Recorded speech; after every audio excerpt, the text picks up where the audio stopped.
Salut tout le monde, aujourd'hui c'est une vidéo achat récent, c'est la numéro 67 que je vous propose et il y aura du Blu-ray 4K mais également du Steelbook. Et on commence tout de suite avec trois Blu-ray français, de films français. Le premier, il s'agit de Hors Norme. Hors Norme qui m'a mis une claque géniale au cinéma parce que c'est un film qui traite d'un sujet que je pense peu de gens connaissent et donc c'est un film informatif et ça j'adore, qui nous ouvre les yeux sur quelque chose. Ça, je dis oui, totalement. En plus de ça, on voit qu'au casting, nous avons Vincent Cassel, Reda Kateb. Donc, c'est vraiment du très très lourd. Cassel, je suis fan depuis toujours. Il choisit à la perfection ses rôles et il incarne ses personnages toujours d'une manière très consciencieuse. Reda Kateb, à force de le voir, je le trouve très bon et je trouve qu'il est plutôt percutant dans chacun de ses films également. En tout cas, dans ceux que j'ai pu le voir, j'ai plutôt apprécié. Alors hors norme, ça parle d'autistes, malheureusement, d'autistes qui sont à un âge assez avancé pour ne plus rentrer dans les cases pour l'État. C'est-à-dire qu'on ne peut pas les enfermer dans des centres spécialisés, pour ne pas dire des asiles, parce que tout simplement, on ne peut pas leur faire ça. Ils n'ont pas de déficience mentale ou de graves problèmes psychologiques. On ne peut pas faire ça, mais on ne peut pas non plus les laisser, selon l'État, on ne peut pas les laisser autonomes chez eux. Donc ils ont besoin d'être encadrés et c'est là où Reda Kateb et Vincent Cassel incarnent deux personnes qui créent leur association et qui, avec des personnes issues des quartiers difficiles, des jeunes issus de quartiers difficiles, sur base de volontariat et de bénévolat, ils leur offrent des formations, des stages pour encadrer ces jeunes autistes. Et voilà, le film vous révèle que finalement on est dans un coin très sombre de l'administration française, étant donné que la plupart de toutes ces associations légalement ne valent rien. Elles ne sont même pas autorisées à faire ce qu'elles font. Pourtant, elles sont les seules à être là pour ces personnes autistes. Et donc, tantôt l'État leur court après, leur envoie des inspecteurs et les menace de faire fermer leurs entreprises, ce ne sont pas des entreprises, leurs associations, pardon. Et autant l'État ne peut se résoudre à les fermer parce que sinon il se retrouverait avec des milliers de personnes autistes sur les bras et à ne pas savoir quoi en faire. Donc c'est vraiment quelque chose d'assez dingue. Et on assiste aussi à la vie de ces gens très respectables qui donnent tout, quitte à supprimer leur vie et leur côté personnel pour leur travail et pour l'amour qu'ils portent à ces gens-là. Et voilà, j'ai trouvé ce film extrêmement touchant, très bien fait. Alors oui, et forcément ça a été décrié parce que on dit qu'on ne représente pas bien l'autisme dans le film, que l'autiste ne perçoit pas les choses exactement comme on essaie de le montrer dans le film.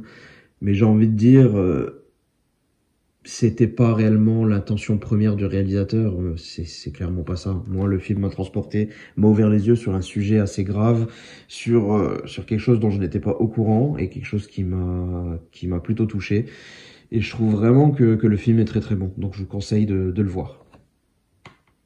Le deuxième film de cette sélection, il s'agit de Donne-moi des ailes, encore un film inspiré d'une histoire vraie, d'un père et son fils qui ont l'idée folle d'essayer de sauver un groupe d'oies sauvages, parce que les oies sauvages sont en voie d'extinction, et ils décident d'essayer de les sauver en leur proposant un autre itinéraire que l'itinéraire qu'elles prennent toujours, pardon, pour aller migrer, pour aller se reproduire.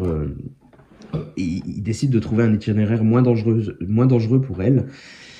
Et il a envie de leur montrer le chemin tout simplement à prendre pour y arriver, afin que les oies se souviennent et le transmettent de génération en génération et puissent continuer de développer leur espèce. Alors c'est une belle histoire, c'est super bien foutu, le film est très très bon, en plus avec Jean-Paul Rouve que j'aime beaucoup. C'est une très belle déclaration d'amour à la nature et aux animaux. Les images sont sublimes parfois. Le film est très très bon, mais il y a une polémique. Il y a une polémique que j'ai appris un petit peu après, qui m'aurait peut-être fait boycotter le film. Il y a de grandes chances. C'est que pour un réalisateur qui prône l'amour de la nature et qui vous dit que c'est nous qui perturbons la migration de ces animaux et qui les menons à leur extinction, ce qui est quand même aberrant, c'est que ils se sont pris une sacrée plainte au cul de la défense animale et de la protection de l'environnement du Gros du Roi. Tout simplement parce que pour les besoins du film, ils n'ont pas hésité à faire des passages en rase-motte et du boucan pour effrayer des flamants roses. Vous savez, au Gros du Roi, il y a beaucoup de flamants roses. C'est leur endroit de reproduction, leur lieu de reproduction. Et ils n'ont pas hésité à faire des vols et les apeurer pour obtenir quelques images de vols de flamants roses, quitte à ce que les flamants roses soient totalement en panique et piétinent leur nid et cassent leurs œufs et tuent leurs bébés tout simplement.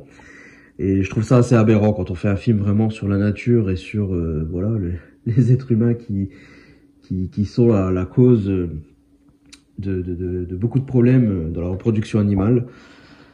Et pour parvenir à faire ce film, de causer encore de nouveaux problèmes, et je trouve ça vraiment très très limite. Mais voilà, si on met de côté cette polémique, le film est quand même plutôt intéressant et plutôt cool, ouais. Voilà. Le troisième film de cette sélection, il s'agit du film Les Traducteurs. Ça m'a étonné. Ça m'a étonné parce qu'il y avait très peu de communication sur ce film. Il y a des films où vraiment je galère à ne pas voir les bandes annonces, mais comme je suis tout le temps fourré au cinéma, au moins une fois par semaine, j'ai un peu de mal à échapper aux bandes annonces. Celui-ci, je l'avais vu, mais c'est vrai qu'à part une bande annonce au cinéma, je crois pas avoir vu grand chose. On n'en parlait pas trop sur les réseaux, on n'en parlait pas trop à la télé, rien du tout. Et il aurait mérité qu'on en parle plus de ce film, parce que ce film est vraiment très très bon. Il s'agit de... je vous lis le résumé, et après je vous parle un petit peu plus du film encore une fois. Alors, isolés dans une luxueuse demeure, sans aucun contact possible avec l'extérieur, 9 traducteurs sont rassemblés pour traduire le dernier tome d'un des plus grands succès de la littérature mondiale. Mais lorsque les 10 premières pages du roman sont publiées sur Internet et qu'un pirate menace de dévoiler la suite si on ne lui verse pas une rançon colossale, une question devient obsédante. D'où vient la fuite?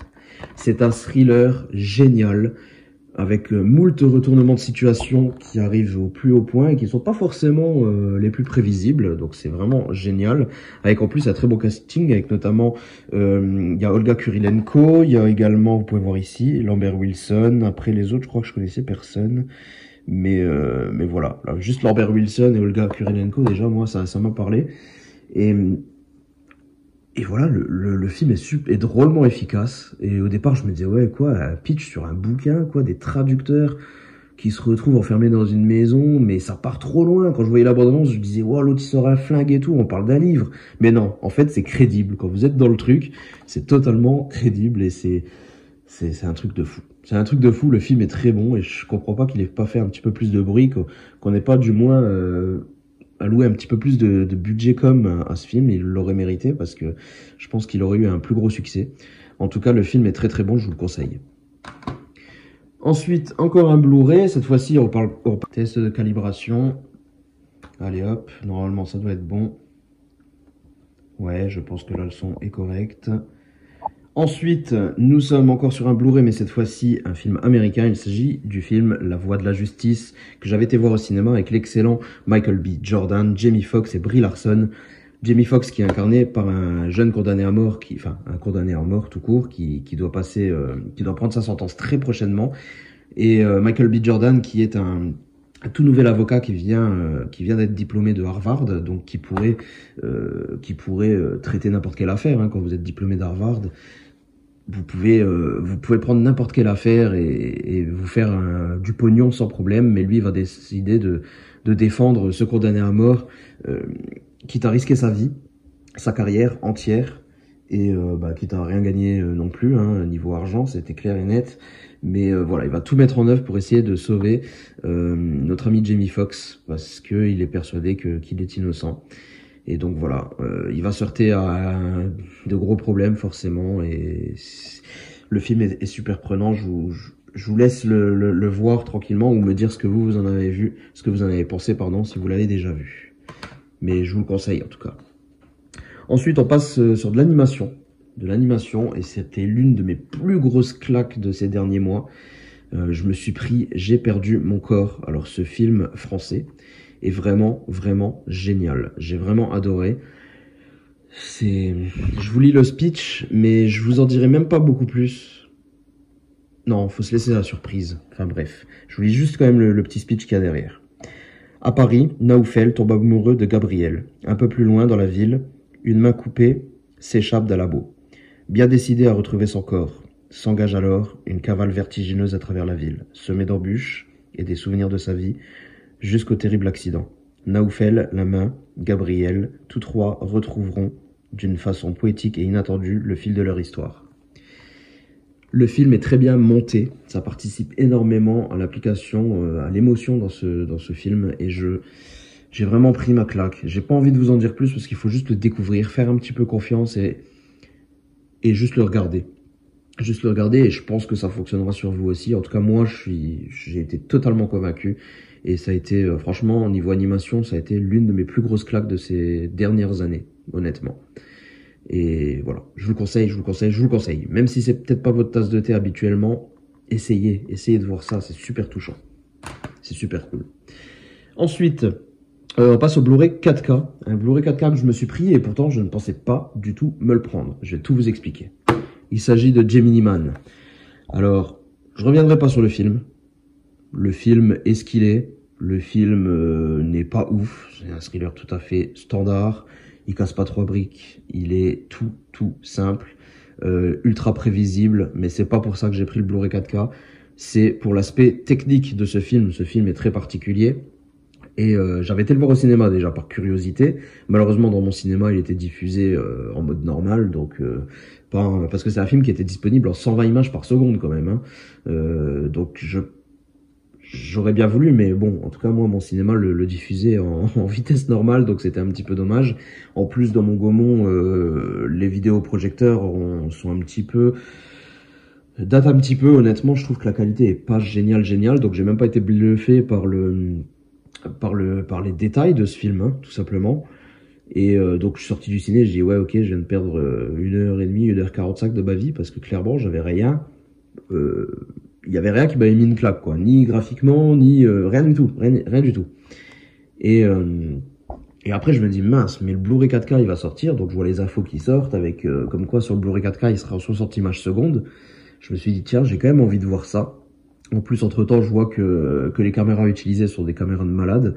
Le film a été capté entièrement en 4K, a été masterisé en 4K, a été sur la galette et est en 60 images secondes, avec un master de folie et avec, en plus de ça, du Dolby Vision. En plus, avec ces 60 images par seconde, on obtient énormément de détails dans l'image. C'est très détaillé, très propre, très lisse, même trop.